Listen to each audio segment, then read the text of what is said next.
William Byron gets his second win of the season thanks to a late race caution thrown by NASCAR. Is NASCAR's trigger finger for the caution button getting a little too itchy? I'm sure Kevin Harvick and Kyle Larson would say so. All this and more in the upcoming installment of The Tunnel Turn, presented by Dogleg Media.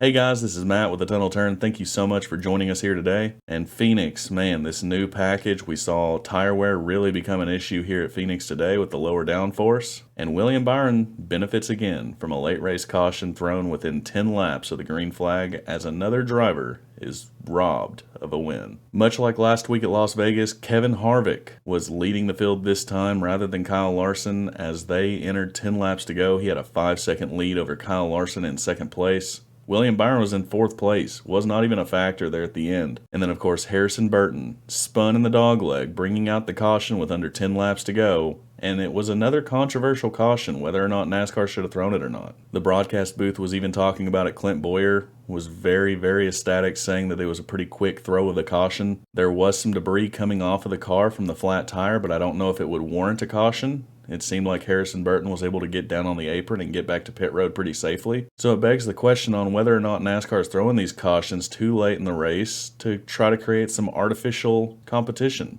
I'll say that Kevin Harvick and Kyle Larson would think so, and then of course William Byron, he's probably perfectly fine. Not even probably, he is definitely perfectly fine with these late race cautions that have brought him his first 2 wins of the season. An interesting note, all 4 Hendrick cars and the 31 car of Justin Haley for Colleague Racing had their louvers taken from NASCAR before the qualifying session. NASCAR did not announce any penalties for this right now. They are taking the parts back to North Carolina to have them inspected, and I would say that if this was like a Brad Keselowski or Michael McDowell situation from last year, if it shows that Hendrick Motorsports or Colleague tampered with these parts at all, I would say that it will probably be another 100-point, 10 playoff point deduction for these teams. So if they do get that penalty, there goes William Byron's 10 playoff points for these 2 wins. The race itself, up until that last caution, was pretty tame. Kyle Larson led for most of the race, 201 laps. There at the end, Kevin Harvick led the last little bit under a green flag run, overtaking Kyle Larson about 20 laps into that final green flag run after pit stops. But then, of course, the Harrison Burton spin threw the race into chaos. Kevin Harvick elected to take 4 tires while the rest of the pitters took 2, including William Byron, Ryan Blaney, Denny Hamlin, Kyle Larson. And then on the restart after those pit stops, Kyle Larson actually had the edge, but then another caution brought out the green-white checkered overtime finish for NASCAR, and they re-racked them and did it again. This time around, Tyler Reddick, who had taken 4 tires and put himself in great position, got into that 4th spot, outside lane P2 or row 2. He made things interesting, giving William Byron the push he needed to get past Larson on the backstretch, but he didn't have enough time, and William Byron comes home with the win. Kevin Harvick is credited with a 5th place finish. You're going to see the top 10 finishers on the screen right now. So William Byron wins the race. Ryan Blaney, Tyler Reddick, Kyle Larson, and Kevin Harvick round out your top 5. Christopher Bell, Chase Briscoe, last year's Phoenix winner in the spring race, finishes 7th. Kyle Busch gets another respectable 8th place finish in that 8 car. Alex Bowman, 4 straight top 10s to start the season, and later in the show you're going to see the point standings. Alex Bowman is leading them right now by 3 points over Kevin Harvick. And then we have to give some props to Josh Berry. He comes home with a top 10 finish. He had a rough go last weekend at Las Vegas. He brings it back for a top 10 finish today. He's filling in for an injured Chase Elliott, and this is not an easy situation for him.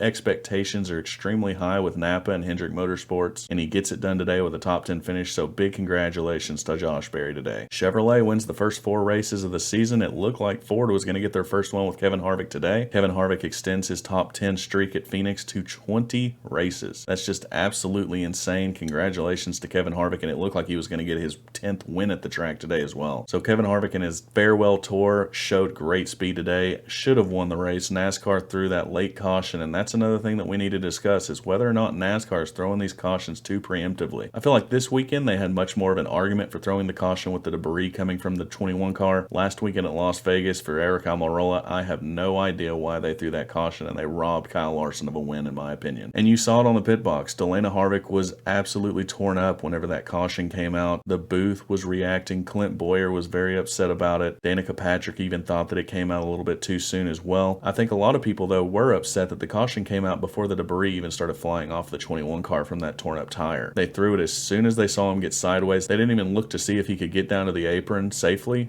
and get back to pit road. So I think a lot of people are just upset that they threw the caution so quickly and didn't give an opportunity for Harrison Burton to get down to pit road. And I think this is going to become a recurring theme. I don't want it to get to a point where it looks like NASCAR is looking for any excuse they can to make a race more competitive at the end. We as NASCAR fans, I've been a NASCAR fan since 2004. I understand sometimes they're snoozers. Guys get out on a huge lead and they just never look back. It happens in motorsports. It happens in every facet of motorsports. So I hope it doesn't get to a situation where NASCAR is throwing artificial cautions or looking for any little bit that they can to make a race seem more interesting at the end. In my opinion, Kevin Harvick's team set him up for success today and he got robbed of a win. Now that I think about it though, I told all of my friends today that Kevin Harvick would win because that's the script thing to do, right? Everybody's talking about the script, and in Kevin Harvick's final ride, he's going to win at Phoenix. And he almost got it done today if it wasn't for Harrison Burton. Now let's move on over. We're going to take a look at the point standings. You're going to see them on the screen right now. And as I discussed earlier, Alex Bowman is leading the points right now. He's got a 3-point lead over Kevin Harvick. He is the only driver to have top 10s in all 4 races this season, and his point standings are showing it. He's had such a consistent start to this season, and I expect Alex Bowman to continue to do great things moving forward. Kevin Harvick made a nice jump in the points as well. He's up to 2nd. Kevin Harvick, even if he's not winning, you always expect him to be in the top 5 in points. He is so consistent week in and week out. He is definitely the star for Stewart-Haas Racing, and they're going to be missing quite a bit whenever he leaves. Ross Chastain, he falls 2 places in the points. He was leading the points up until the very last lap, until contact with Denny Hamlin made him finish the last car on the lead lap, and it bumped him down to 3rd in the points. Kind of interesting. I didn't see Denny Hamlin getting his revenge back on Ross Chastain in this way. William Byron jumps up to 4th place in the points. If you look at last week,